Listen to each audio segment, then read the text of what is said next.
BMSന് ശേഷം കൺസൾട്ടേഷൻ മാത്രമാണ് ഓപ്ഷൻ എന്ന് നിങ്ങൾ ചിന്തിക്കുന്നുണ്ടോ? അല്ലെങ്കിൽ BMS കഴിഞ്ഞിട്ട് ഇനി എന്ത് ചെയ്യണമെന്നുള്ളൊരു കൺഫ്യൂഷനിലാണോ നിങ്ങൾ? പല കാറ്റഗറി ഓഫ് ഡോക്ടേഴ്സ് ഇത് കാണുന്നുണ്ടാവും. മേ ബി ഒരു കാറ്റഗറി PG ചെയ്യണോ വേണ്ടേ എന്നുള്ള ഡൗട്ടിലിരിക്കുമായിരിക്കും. PG ചെയ്ത് കഴിഞ്ഞ് ഇനി എന്തെന്നുള്ളത് അപ്പോഴൊരു ചോദ്യമാണ്. പലരും മേ ബി പുതുതായിട്ട് എന്തെങ്കിലും സ്റ്റാർട്ട് ചെയ്യണമെന്ന് വിചാരിക്കുന്നവരായിരിക്കാം. മേ ബി ഒരു ക്ലിനിക്കോ മാനുഫാക്ചറിങ് യൂണിറ്റോ അങ്ങനെ എന്തെങ്കിലും. അപ്പോൾ കറക്റ്റായിട്ട് അതെങ്ങനെ എക്സിക്യൂട്ട് ചെയ്യണം അല്ലെങ്കിൽ അതെങ്ങനെ സക്സസ്ഫുൾ ആക്കണം എന്നതിനെ പറ്റിയുള്ളൊരു ധാരണ ഇല്ലാത്തവരായിരിക്കാം. കുറച്ച് പേര് എന്തായാലും ഒരു ജോലിക്ക് പോകണമെന്ന് തീരുമാനിച്ചവരായിരിക്കാം. പല സ്ഥലത്ത് CV അയച്ചിട്ടുണ്ടാവാം, ഇൻ്റർവ്യൂവിന് പോയിട്ടുണ്ടാവാം, പക്ഷെ നിങ്ങൾ സെലക്ട് ആയിട്ടുണ്ടാവില്ല. ഇതിനൊക്കെ ഒരു കാരണമുണ്ട്.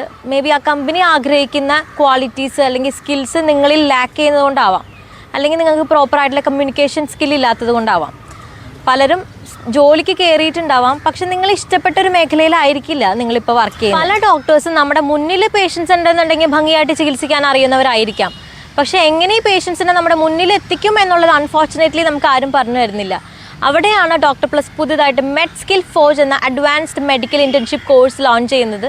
സംഭവം ഇത്രയേ ഉള്ളൂ, ഒരു പ്രിസ്ക്രിപ്ഷൻ എഴുതുന്നതിലുപരി നിങ്ങൾ അപ്പ് സ്കിൽ ചെയ്ത് കാലഘട്ടത്തിന് അനുയോജ്യമായ കോൺഫിഡൻറ്റ് ഡോക്ടേഴ്സിനെ റേസ് ചെയ്യുക എന്നുള്ളതാണ് നമ്മുടെ ഈ കോഴ്സിൻ്റെ ഉദ്ദേശം. ജസ്റ്റ് 1 month മാത്രം ഡ്യൂറേഷനുള്ള കോഴ്സാണ് വിത്ത് അഫോർഡബിൾ ഫീസ്. ആൻഡ് ഇതിൽ സ്കിൽഡ് ആയിട്ടുള്ള ഡോക്ടേഴ്സിന് ഡോക്ടർ പ്ലസ് തന്നെ പ്ലേസ്മെൻറ്റ് കൊടുക്കുന്നതായിരിക്കും. ഇപ്പം നിങ്ങൾ എന്താണോ നിങ്ങളുടെ ഒരു സ്വപ്നം ഉണ്ടല്ലോ, ഒരു ഹൈലി പെയ്ഡ് ആയിട്ടുള്ള ഡോക്ടർ ആവണമെന്ന്, അത് തമ്മിലൊരു ഗ്യാപ്പുണ്ട്. അത് ഫില്ല് ചെയ്യാനായിട്ട് നിങ്ങൾക്ക് താല്പര്യമുണ്ടോ എങ്കിൽ അതിനുവേണ്ടി കുറച്ചധികം ക്വാളിറ്റീസ് നിങ്ങൾ അറ്റൈൻ ചെയ്യേണ്ടതായിട്ടുണ്ട്, കുറച്ച് അറിവുകൾ നിങ്ങൾ അറ്റൈൻ ചെയ്യേണ്ടതായിട്ടുണ്ട്. അപ്പോൾ അതൊക്കെയാണ് നിങ്ങൾക്ക് ഈ കോഴ്സിലൂടെ ലഭിക്കുക.